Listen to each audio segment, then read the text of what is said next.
Hello everyone, आपके अपने पाई classes के यूट्यूब चैनल पर आप सभी का स्वागत है। तो आज अपना क्लास 10th का पोलिनोमियल यानी कि बहुपद जो चैप्टर है, अपना सेकंड चैप्टर है, उसको कंप्लीट करेंगे। आज मैं आपको कराऊंगा कि बहुपद पोलिनोमियल्स के अंदर जो आपकी बोर्ड परीक्षा है उसके अंदर कौन कौन से क्वेश्चन आ सकते हैं। यानी कि आज की क्लास में केवल और केवल आपको इम्पोर्टेंट क्वेश्चनों के बारे में बताया जाएगा, लेकिन मैं स्टार्टिंग बिल्कुल बेसिक से करूँगा। सबसे पहले आपको बहुपद के बारे में पढ़ाऊंगा, बहुपद के बारे में बेसिक समझाऊंगा। उसके बाद हम जो भी इम्पोर्टेंट क्वेश्चन होंगे जो आपके एग्जाम में डायरेक्ट सेम टू सेम देखने को मिलेंगे वो भी मैं करवाऊंगा। तो आज की क्लास है वो आप सभी के लिए बहुत ज़्यादा इम्पोर्टेंट है, क्योंकि आज की क्लास में आप ये मान के चलो आपका जो बहुपद टॉपिक है वो 4 नंबर का है। भी आपके एग्जाम में 4 नंबर का क्वेश्चन टोटल, यहाँ से 4 नंबर के क्वेश्चन आएंगे। अब आएंगे कितने क्वेश्चन? इस टॉपिक से आपके 3 क्वेश्चन आएंगे। कितने क्वेश्चन आएंगे? इस टॉपिक से आपके टोटल 3 क्वेश्चन आएंगे और टोटल नंबर होंगे 4 मार्क्स के होंगे। यानी कि एक क्वेश्चन 1 नंबर का, फिर एक क्वेश्चन 1 नंबर का और एक जो क्वेश्चन होगा वो 2 नंबर का। तो इस टॉपिक से आपको 3 क्वेश्चन देखने को मिलेंगे और तीनों के तीनों क्वेश्चन कितने नंबर के होंगे? 4 नंबर के। यानी कि आज की क्लास है, अगर आप अच्छे से देख लेते हो तो यहाँ से आपको 4 नंबर 100% पक्के हो जाएंगे।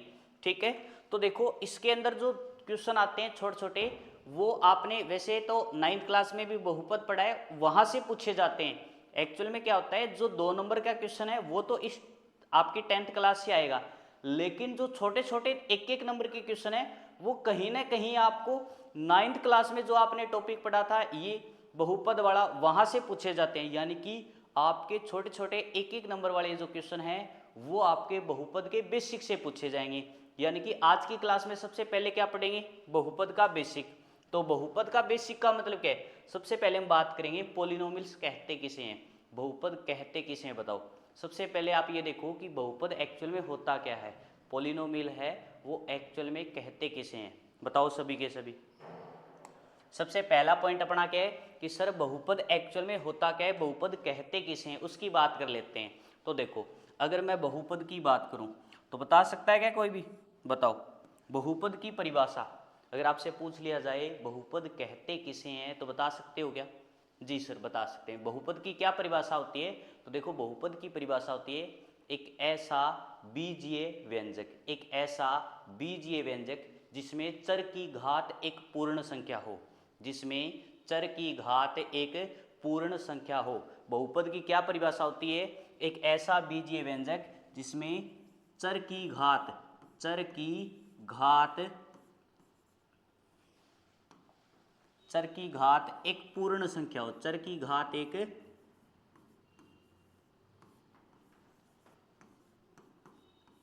पूर्ण संख्या हो,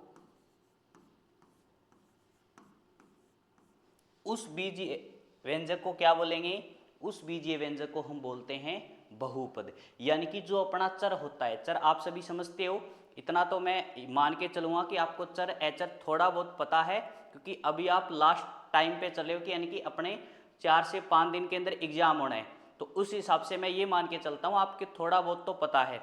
ठीक है, ये नहीं बिल्कुल भी सर चर भी नहीं पता, वो तो आपको पता होना चाहिए क्योंकि लास्ट टाइम है। अब अगर आपको मैं चर के बारे में बताने लगूंगा तो आप ये सोच के देखो टॉपिक होगा कब फिर।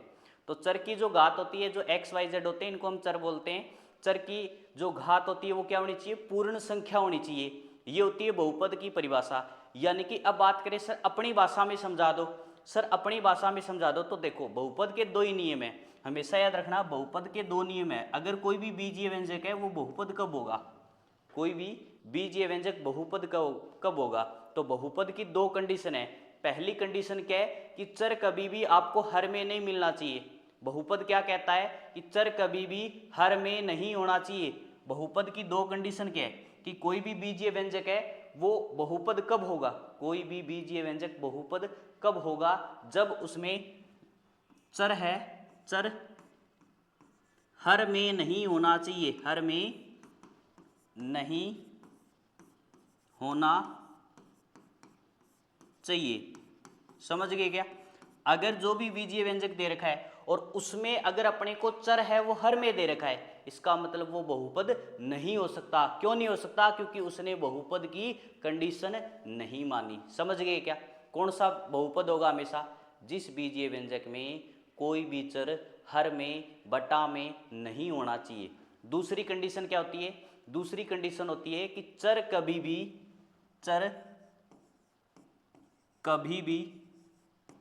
अंडर रूट में नहीं होना चाहिए। चर कभी भी किस में नहीं होना चाहिए? अंडर रूट में नहीं होना चाहिए।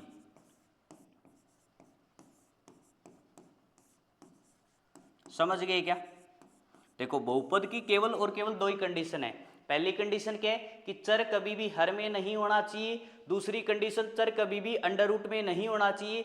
अगर चर ये दोनों कंडीशन मानता है उस बीजीय व्यंजक में, अगर चर है वो ये दोनों कंडीशन मानता है, तो उस बीजीय व्यंजक को फिर हम क्या बोल सकते हैं? बहुपद बोल सकते हैं। ये दो क्यों बता रहा हूं? क्योंकि इससे रिलेटेड आपके एग्जाम में 1 नंबर का क्वेश्चन आने का चांस है। आपसे एग्जामिनर क्या पूछेगा? बताओ निम्न में से कौन सा बहुपद है, या फिर पूछ लेगा बताओ निम्न में से कौन सा बहुपद नहीं है। तो वहां पर जो 4 ऑप्शन देगा उनमें ये कंडीशन अपने को देखने को मिलेगी। जैसे मैं आपको एक क्वेश्चन दिखा देता हूं कि आपके एग्जाम में इस तरीके से क्वेश्चन आएगा। ठीक है, अगर ये पूछेगा निम्न में से बहुपद है, बताओ। अब बताओ 4 में से आपके पास 4 ऑप्शन है। आपसे एग्जामिनर क्या पूछ रहा है? 1 2 3 4, इन चारों में से आपको एग्जामिनर ये पूछ रहा है बताओ निम्न में से कौन सा बहुपद है। तो सबसे पहले क्या देखेंगे? सर आपने दो कंडीशन बताई थी कि चर कभी भी अंडर रूट में नहीं होना चाहिए और चर कभी भी बटा में नहीं होना चाहिए। चर क्या होता है sir? X Y Z A B C, ये चर होते हैं। ठीक है, ठीक है सर। अब देखो, अब 3 नंबर ऑप्शन को देखो। आपने 3 नंबर ऑप्शन को देखा। 3 नंबर ऑप्शन में क्या था सर? ये चर y बटा में आ गया। क्या चर हर में आ गया? Yes sir. लेकिन बहुपद की कंडीशन क्या है कि चर कभी भी बटा में नहीं होना चाहिए। इसका मतलब ये बहुपद नहीं हो सकता। तो सर ये ऑप्शन तो डिलीट हो गया। चलो जी, अब इसमें चर बताओ क्या है? सर इसमें 4 नंबर ऑप्शन में चर है टी। चर क्या है? टी। 3 2 ये एचर होते हैं, कांस्टेंट वैल्यू होती है। ठीक है, टी क्या है सर? चर है। टी क्या है सर? चर है। बताओ क्या टी अंडर रूट में है? क्या टी अंडर रूट में है? जी सर, टी अंडर रूट में है। और टी अगर अंडर रूट में है इसका मतलब ये भी बहुपद नहीं हो सकता। ये भी बहुपद नहीं हो सकता। इसका मतलब ये भी गलत है। किसके कारण गलत है सर? इसके कारण गलत है। अब मेरे को बताओ 2 नंबर ऑप्शन में आपको क्या दिखाई दे रहा है? 2 नंबर ऑप्शन में चर बताओ। सर 2 नंबर ऑप्शन में क्या चर है? एक्स है। क्या चर है भाई? एक्स। तो बताओ क्या एक्स अंडर रूट में दिखाई दे रहा है? जी सर। इसका मतलब ये भी बहुपद नहीं हो सकता, क्योंकि बहुपद की दो ही कंडीशन थी, दोनों नहीं माने गई। अब देखो इसमें, देखो इसमें मेरे को चर बताओ क्या है? सर चर है एक्स। क्या है भाई? चर क्या है सर? एक्स है। चर है एक्स। क्या चर आपको बटा में दिखाई दे रहा है? क्या बताओ, कहीं पर बटा में है? जी नहीं सर। क्या चर आपको अंडर रूट में दिखाई दे रहा है? क्या चर आपको अंडर रूट में दिखाई दे रहा है? तो आप देखोगे चर अंडर रूट में नहीं है। ये क्या है? अंडर रूट 3 है। क्या 3 चर होता है क्या? जी सर, 3 चर नहीं होता। इसका मतलब केवल 3 अंडर रूट के अंदर है। चर तो अंडर रूट में नहीं है ना। न तो चर सर यहाँ अंडर रूट में है, न ही चर बटा में है। इसका मतलब इस बहुपद, इसको हम क्या बोल सकते हैं? इस बीजीय व्यंजक को बहुपद बोल सकते हैं। तो इसका मतलब क्या आंसर आएगा सर? पहला ऑप्शन आएगा। ठीक है, तो इस तरीके से आपके एग्जाम में प्रश्न आएगा। आपसे पूछ लेगा निम्न में से कौन सा बहुपद है, निम्न में से कौन सा बहुपद नहीं है। तो बस आप दो कंडीशन याद रखना, चर कभी भी अंडर रूट में नहीं होना चाहिए, चर कभी भी बटा में नहीं होना चाहिए। ठीक है, अगर ये दोनों कंडीशन अप्लाई होती है तो वो बीजीय व्यंजक बहुपद होगा, वरना नहीं होगा। चलो, तो ये तो बताओ दोनों के दोनों कंडीशन समझ गए? कोई समस्या इसमें, कोई दिक्कत? चलो, तो ये दोनों कंडीशन है। ये कंडीशन किसकी है? किसी भी बीजीय व्यंजक के बहुपद होने की। ये जो कंडीशन है वो किसकी है? बहुपद होने की कंडीशन है। बहुपद होने की शर्त। बहुपद होने की शर्त क्या है? तो आपसे पूछे कोई अगर बहुपद होने की शर्त क्या है, तो आप बोले दो ही शर्त है। पहली शर्त है चर हर में नहीं होना चाहिए, दूसरी शर्त है चर कभी भी अंडर रूट में नहीं होना चाहिए। ठीक है, चलो अब हम बात करते हैं बहुपद। यहाँ पर 10th क्लास में जो बहुपद पढ़ते हैं वो हम पढ़ते हैं घात के आधार पर। क्या पढ़ते हैं भाई? घात के आधार पर, पावर के आधार पर पढ़ते हैं। वैसे तो देखो 10th क्लास में हमने पढ़ा था जो 10th क्लास में हमने पढ़ा था वो पढ़ा था दो प्रकार से, एक होता है पद के आधार पर, एक होता है घात के आधार पर। पद के आधार पर और घात के आधार पर। यहाँ जो बहुपद पढ़ते हैं, यहाँ जो हम बहुपद पढ़ते हैं वो किसके आधार पर पढ़ते हैं? घात के आधार पे पढ़ते हैं। समझ गए क्या? यहाँ पर जो हम बहुपद पढ़ेंगे वो किसके आधार पर पढ़ेंगे सर? बहुपद यहाँ पर पढ़ा जाएगा किसके आधार पर? घात के आधार पर, यानी कि पावर के आधार पर।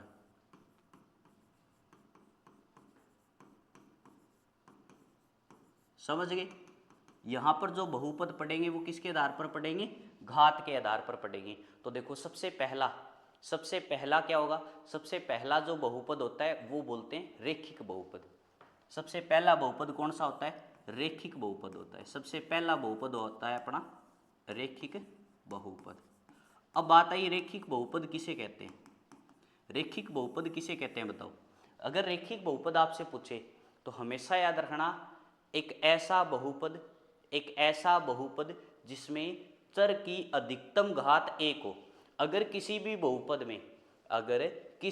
बहुपद में चर की अधिकतम घात, जो चर अपने को दे रखा है उस बीजीय व्यंजक में, जहां जहां जिस पद में चर है उसमें चर की अधिकतम घात क्या होनी चाहिए? 1 होनी चाहिए। अगर उस बीजीय व्यंजक में चर की घात 1 है, अगर उस बीजीय व्यंजक में चर की घात क्या है? 1 है, तो उसे हम क्या बोलेंगे? रेखिक बहुपद बोलेंगे। समझ गए क्या? यानी कि रेखिक बहुपद किसे कहते हैं? रेखिक बहुपद कहते हैं अगर चर की घात 1 हो, अगर चर की अधिकतम घात 1 होती है, चर की अधिकतम घात 1 हो, अधिकतम घात 1 हो, तो उसे हम क्या बोलेंगे? रेखिक बहुपद बोलेंगे। समझ गए क्या?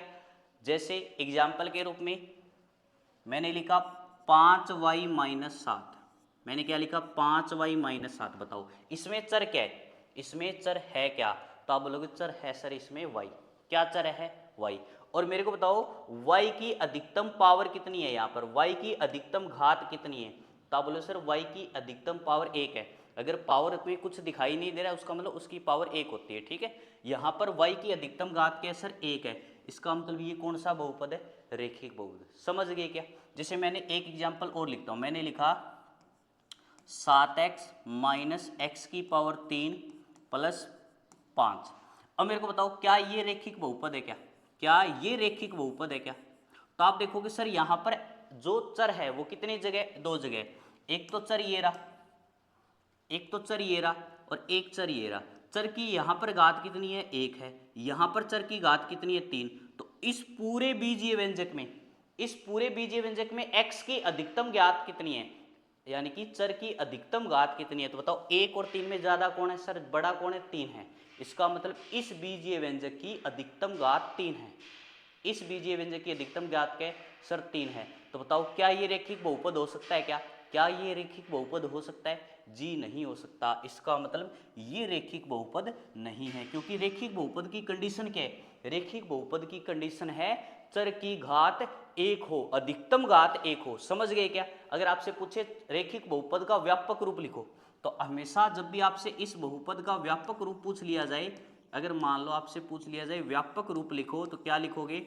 हमेशा याद रखना व्यापक रूप लिखते हैं ax + b। ठीक है, ये होता है इसका व्यापक रूप। यानी कि यहाँ पर जो चर होता है वो x होता है, यहाँ पर चर क्या है? x है। और आप देख सकते हो x³ 1 है। और जहाँ a ≠ 0, a का मान कभी भी 0 नहीं हो सकता, क्योंकि अगर a का मान 0 हो जाएगा तो वो x से गुणा करेगा, 0 हो जाएगा। तो इसमें क्या बचेगा? एक अचर पद बचेगा। समझ गए क्या? अगर आपसे रेखिक बहुपद का व्यापक रूप पूछ ले तो क्या बोलेंगे? ax + b, जहां a ≠ 0। लेकिन बताओ रेखिक बहुपद के बारे में समझ गए, तो आपसे एक क्वेश्चन पूछता हूं मैं। ठीक है, इससे रिलेटेड आपसे एक क्वेश्चन पूछता हूं। आप मेरे को बताओ, आपसे प्रश्न पूछा गया है कि निम्न में से कौन सा रेखिक बहुपद है? अगर आपको रेखिक बहुपद अच्छे से समझ आ गया तो मैं उम्मीद करता हूं आप इस प्रश्न को कर दोगे। बताओ रेखिक बहुपद। सर रेखिक बहुपद वो होता है जिसमें चर की अधिकतम घात 1 हो। सर चर की अधिकतम घात 1 हो। पहला पॉइंट तो सर ये बहुपद ही नहीं है। क्यों नहीं है बताओ? बहुपद, ये बहुपद क्यों नहीं है? ये बहुपद इसीलिए नहीं क्योंकि चर यहाँ पर क्या आ गया सर? बटा में आ गया, हर में आ गया। तो ये तो 100% गलत हो गया सर, क्योंकि बहुपद ही नहीं है। तो बहुपद का पार्ट कैसे होगा, ठीक है। इसमें बताओ चर की अधिकतम घात कितनी है, इसमें चर की अधिकतम घात है सर 2, इसमें चर की अधिकतम घात 2 है, x की पावर 2 है, इसका मतलब ये भी रेखिक बहुपद नहीं हो सकता। अगर देखो एक और बता देता हूं, जिसकी पावर 2 होती है, अगर चर की अधिकतम घात 2 तो उसे क्या बोलेंगे, द्विघात बहुपद बोलेंगे, ठीक है। तो ये कौन सा बहुपद है, द्विघात बहुपद है, ठीक है। चलो इसमें बताओ, इसमें बताओ चर की अधिकतम घात 4x माइनस 1, सर x की पावर तो कुछ नहीं है, अगर x की पावर कुछ नहीं है इसका मतलब यहाँ पर x की पावर क्या है, 1 है, यानी कि यहाँ चर की अधिकतम घात 1 है, तो इसका मतलब क्या आंसर आएगा, 2 नंबर। बताओ चौथे ऑप्शन को क्या बोलेंगे, ये कौन सा बहुपद है, इसमें तो चर नहीं है।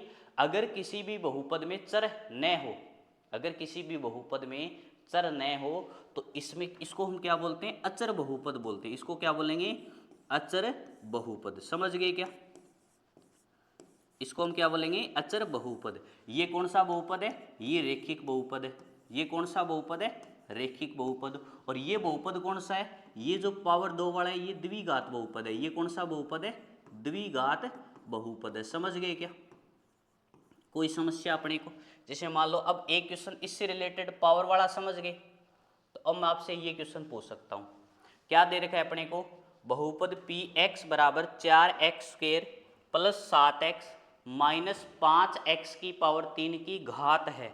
आपसे इसने घात पूछा है, पावर पूछा है, बताओ पावर कितनी है, पावर बताओ। अब एक ऑप्शन और देता हूं मैं, पांचवा ऑप्शन आप ही सभी के लिए एक दे देता हूं मैं, 6। अब देखो घात का मतलब, अगर आप ये सोच रहे हो ना घात टोटल पूछा है इसने, टोटल घात नहीं पूछा इसने, भी आप ऐसे जोड़ दो 3 और 2 5 और 1 6, सर 6 आएगा। घात का मतलब है उस बहुपद में चर की मैक्सिमम अधिकतम पावर कितनी है। देखो आप ये देखो कि यहाँ पर x की अधिकतम घात कितनी है, 2, यहाँ चर की अधिकतम घात 1, यहाँ चर की अधिकतम घात 3, तो पूरे बीजीय व्यंजक में चर की अधिकतम घात क्या कितनी दिखी आपको, पूरे के पूरे बीजीय व्यंजक में चर की घात कितनी है, सर पूरे के पूरे बीजीय व्यंजक में अधिकतम घात 3 है। तो जब भी आपसे बहुपद की घात पूछे तो आप ये देखो जो चर दे रखा है उसमें मैक्सिमम पावर कितनी है, सर 3 है, तो क्या ऑप्शन आएगा इसमें, 3 आएगा। समझ में आई बात क्या, कोई समस्या इसमें, समझ गए ना बहुपद की घात का मतलब क्या है, ठीक है। तो रेखिक बहुपद हो गया अपना। अब देखेंगे द्विघात बहुपद, एक होता है द्विघात बहुपद, ठीक है। अब देखो द्विघात बहुपद किसे बोलेंगे, द्विघात बहुपद अगर आप समझ गए होंगे, अभी थोड़ी देर पहले मैंने बताया था क्या, कि ऐसा बीजीय व्यंजक या ऐसा बहुपद जिसमें चर की अधिकतम घात 2 हो। अगर चर की अधिकतम घात 2 है, चर की अधिकतम घात 2 हो, चर की अधिकतम घात 2 हो,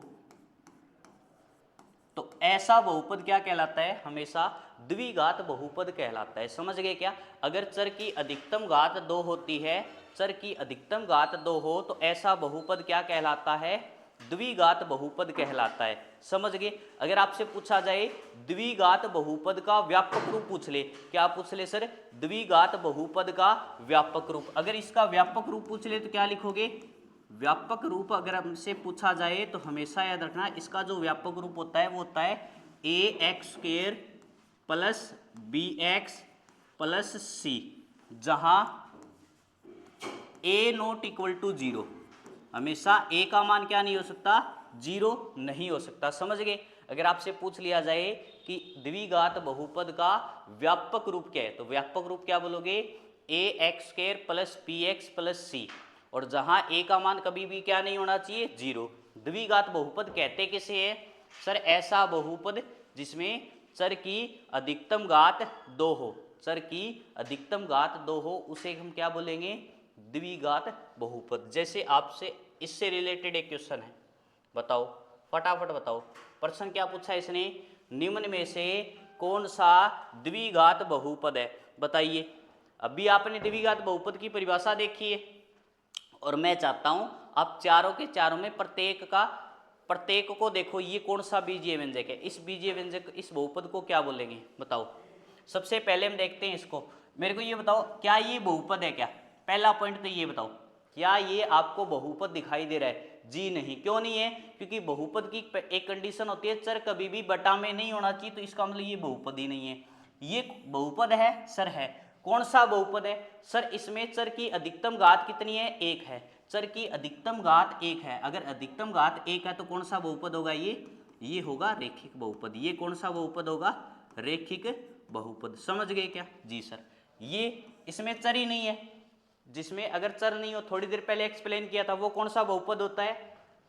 अचर बहुपद। वो कौन सा बहुपद होता है? अचर बहुपद। समझ गए? ठीक है। उसके बाद ये बताओ, इसमें बताओ चर की अधिकतम घात कितनी है? यहां पर 2 है, यहां पर 1 है। चर की अधिकतम घात कितनी है? 2। और जिस चर की अधिकतम घात 2 हो, ऐसा बीजीय व्यंजक जिसमें चर की अधिकतम घात 2 हो, उसे कौन सा बहुपद बोलेंगे? द्विघात बहुपद बोलेंगे। इसका मतलब अपना आंसर क्या आएगा? 4 नंबर। ठीक है, बोलो कोई दिक्कत इसमें? तो द्विघात बहुपद समझ गए ना? कोई समस्या है क्या इसमें? क्या आपको अच्छे से द्विघात बहुपद समझ आ गया? अगर आप द्विघात बहुपद समझ गए तो इसका मतलब इस टॉपिक के अंदर जो पढ़ेंगे, जो बहुपद पढ़ेंगे, वो पढ़ते हैं द्विघात बहुपद। हमेशा याद रखना, इस टॉपिक में कौन सा बहुपद पढ़ते हैं? द्विघात बहुपद पढ़ते हैं। ठीक है, चलो।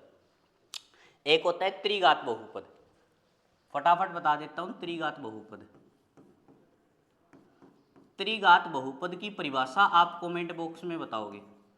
आपको क्या करना है, जो भी क्लास अटेंड कर रहा है वो त्रिघात बहुपद की परिभाषा खुद बताएगा।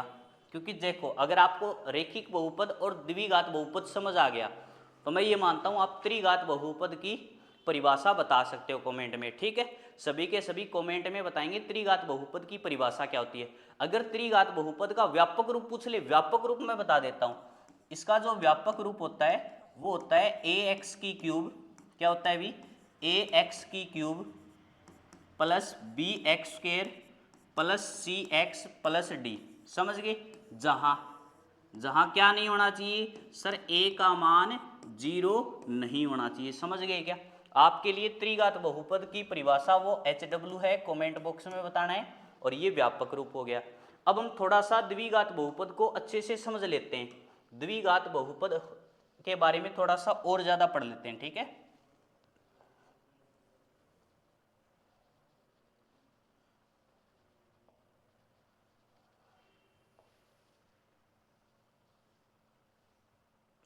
अब देखो, एक होता है नाम शून्यक, एक नाम क्या होता है? शून्यक। आपने पढ़ा होगा शून्यक का मतलब क्या है? शून्यक समझते हो ना? शून्य का मतलब है चर का एक ऐसा मान जो बहुपद में रखने पर बहुपद को 0 कर दे, बहुपद का रिजल्ट 0 ला दे। शून्य किसे कहते हैं? चर का एक ऐसा मान जो बहुपद में रखने पर बहुपद का मान क्या आ जाए? शून्य आ जाए, उसे हम क्या बोलते हैं? शून्यक।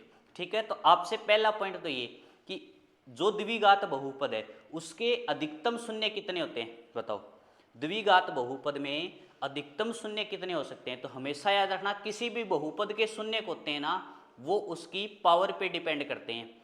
किसी भी बहुपद के जो शून्य होते हैं वो उसकी पावर यानी कि घात पर डिपेंड करते हैं। जितनी घात अधिकतम होगी, जितनी अधिकतम घात होगी उतने ही शून्य होते हैं। समझ गए क्या? जितनी अधिकतम घात होगी उतने ही शून्य होते हैं। तो अगर मैं आपसे पूछूं, अगर मान लो मैं आपसे पूछूं कि मेरे को रेखिक बहुपद के अधिकतम शून्यकों की संख्या बताओ, बताओ रेखिक बहुपद के अधिकतम कितने शून्यक होंगे? इसकी अधिकतम घात कितनी है? 1। अगर अधिकतम घात 1 है तो इसका मतलब शून्य कितने होंगे?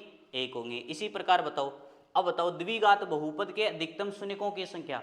अगर आपसे मैं पूछ लूँ, मैंने आपसे पूछा द्विघात बहुपद के अधिकतम शून्यकों की संख्या बताओ, ये रहा प्रश्न।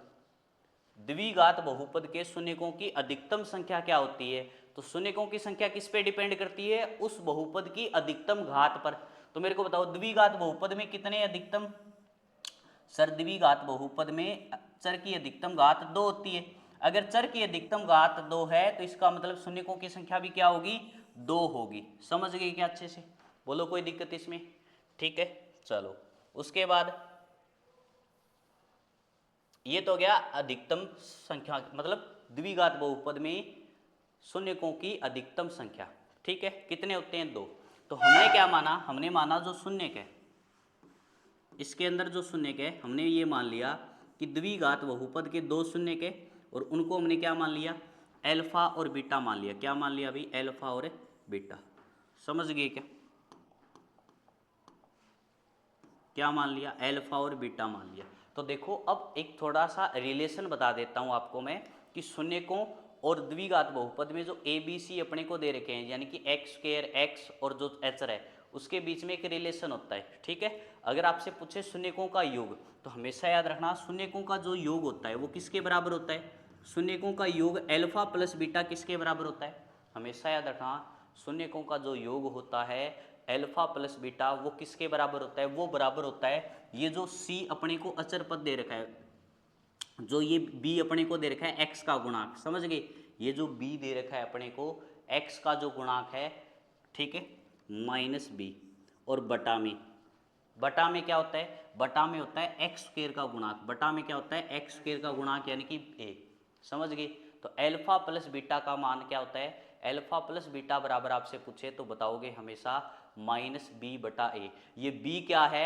b है x का गुणांक, b क्या है? x का गुणांक है, b क्या है? x का गुणांक है, बटा में a क्या है? x स्क्वायर का गुणांक है, ठीक है।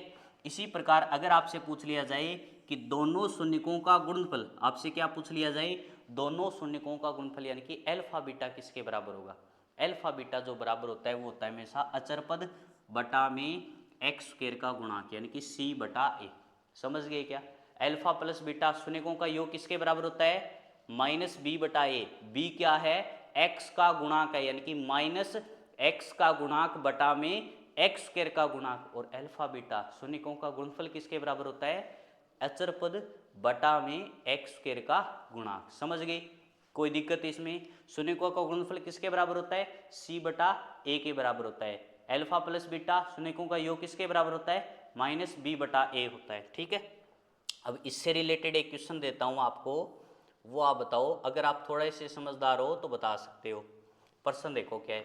प्रश्न है यदि बहुपद x square minus 2x plus 5 के शून्यक a और b हैं, अगर शून्यक a और b हैं तो ए बी का मान बताओ। आपसे किसका मान पूछा है इसने? शून्यक दे रखे हैं a और b, क्या दे रखा है? a और b। इसने मान क्या पूछा है? इसने मान आपसे ए बी का मान पूछा है। किसका मान पूछा है? ए बी का मतलब के इसने पूछा है ये जो दोनों शून्यक है उनका गुणनफल पूछा है। इसने क्या पूछा है? दोनों शून्यकों का गुणनफल आपसे पूछा है। क्या पूछा है? दोनों शून्यकों का गुणनफल। और अभी मैंने आपको बताया, बताओ दोनों शून्यकों का गुणनफल अल्फा बीटा किसके बराबर होता है? सर अल्फा बीटा बराबर होता है सी बटा ए। देखो आप क्या करते हो, इसमें शून्य को निकालते हो फिर उनका गुणनफल करते हो, ऐसा काम नहीं करना।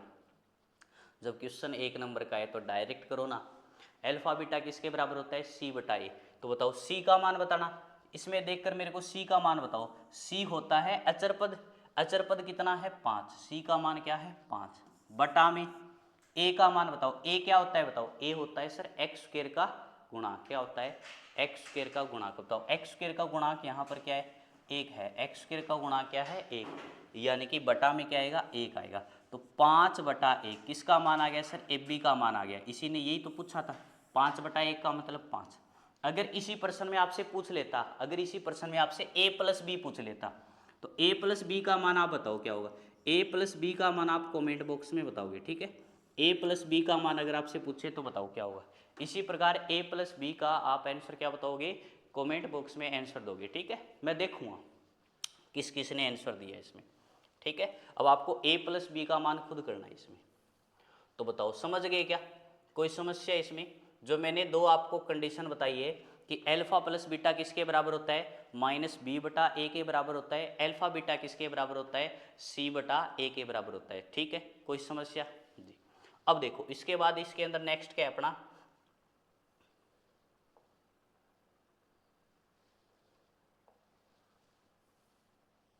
अब हम इसमें क्या देखेंगे? देखो ये तो हो गया व्यापक रूप। व्यापक रूप में दोनों बता दिए, शून्य बता दिए। Alpha beta, alpha plus beta बराबर होता है माइनस बी बटा ए, और अल्फा बीटा किसके बराबर होता है? सी बटा ए के बराबर होता है, ठीक है। अब देखो, अब एक फॉर्मूला बताता हूँ आपको मैं। अगर आपसे पूछ लिया जाए, आपको कि एग्जामिनर क्या करेगा? वो दो शून्यक देगा, आपसे कोई भी दो शून्यक देगा और आपसे बोलेगा द्विघात बहुपद बताओ, या आपसे शून्यकों का योग और गुणनफल देगा तो आपसे क्या पूछेगा? आपसे पूछेगा द्विघात बहुपद। तो हमेशा याद रखना, अगर आपसे पूछ लिया जाए द्विघात बहुपद ज्ञात करने का सूत्र क्या होता है, अगर अपने से द्विघात बहुपद ज्ञात करने का सूत्र पूछे, द्विघात बहुपद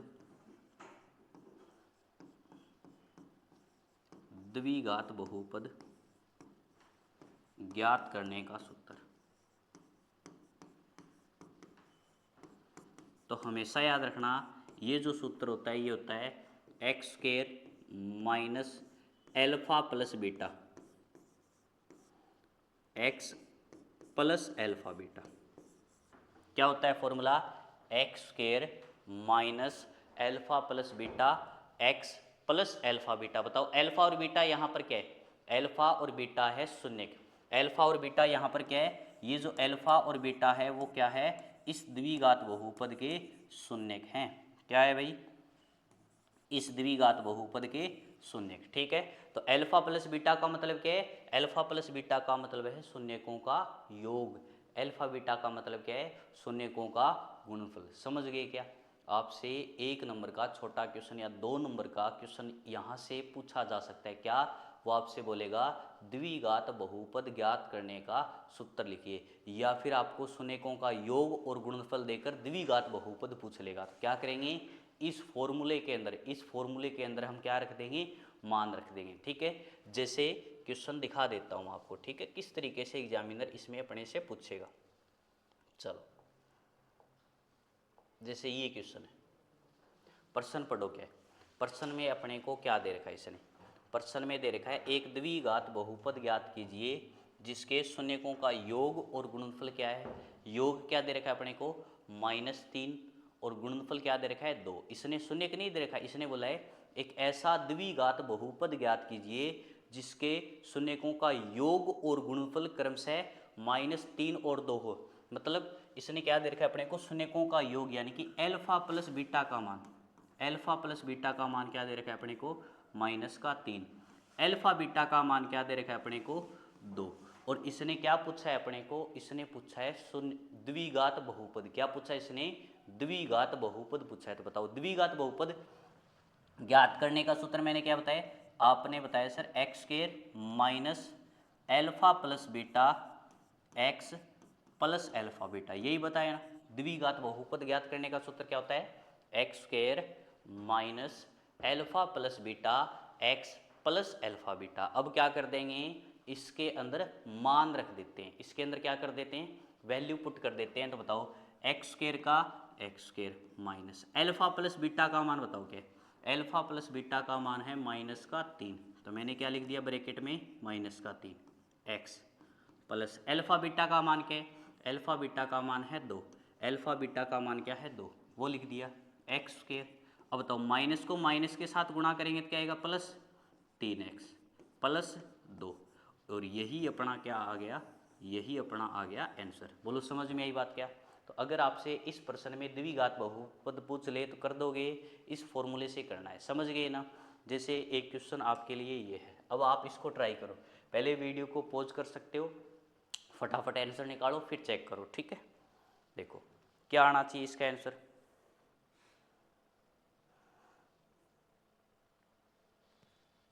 एक द्विघात बहुपद ज्ञात कीजिए जिसके शून्यकों का योग और गुणनफल √2 और 1/3 है। क्या दे रखा है इसने? शून्यकों का योग और गुणनफल दे रखा है। योग बताओ कितना है? एल्फा प्लस बीटा का मान कितना दे रखा है इसने? एल्फा प्लस बीटा का मान दे रखा है अपने को √2। एल्फा बीटा का मान क्या दे रखा है? 1/3। एल्फा प्लस बीटा का मान क्या है? √2। एल्फा बीटा का मान क्या है? 1/3। अपना फॉर्मूला बताओ क्या होता है? फॉर्मूला होता है sir x square minus alpha plus beta, x plus alpha beta. Value put कर देते हैं x square minus alpha plus beta की जगह क्या लिखेंगे? √2, एक्स प्लस एल्फा बीटा की जगह 1/3। समझ गए क्या? अब देखो, एक तो आंसर आप ये बोल सकते हो, ये भी कोई दिक्कत नहीं है।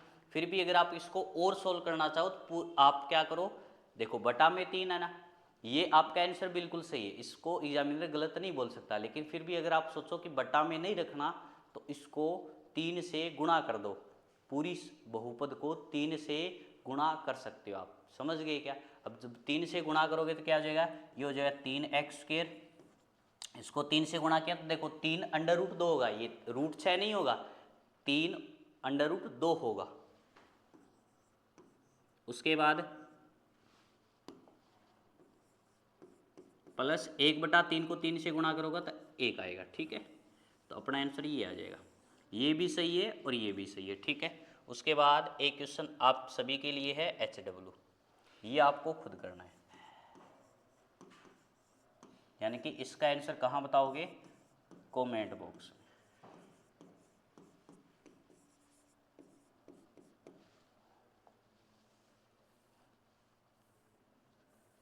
तो इस क्लास को हम आगे कंटिन्यू करेंगे सेकंड पार्ट में, ठीक है। यानी कि द्विघात बहुपद का एक लेक्चर और लूँगा, इसके अंदर बाकी बचे हुए जो क्वेश्चन है वो आपको मैं सेकंड लेक्चर में करवाऊँगा, ठीक है। तो 2 क्लास में पूरा बहुपद कंप्लीट हो जाएगा अपना, यानी कि यहाँ से 4 मार्क्स आएंगे आपके, और जो 4 के 4 मार्क्स है वो 100% इसी क्लास से आएंगे, इससे बाहर कुछ नहीं जाएगा। तो आप इन 2 क्लास को अच्छे से अटेंड कर लेना, और जो मैंने आपको करने के लिए बोला है वो आप करोगे तो अगली क्लास में जो भी करेगा, जो सही करेगा, सभी क्वेश्चन करेगा, उसका मैं क्लास में नाम लूँगा, ठीक है। चलो, तो आज के लिए इतना ही।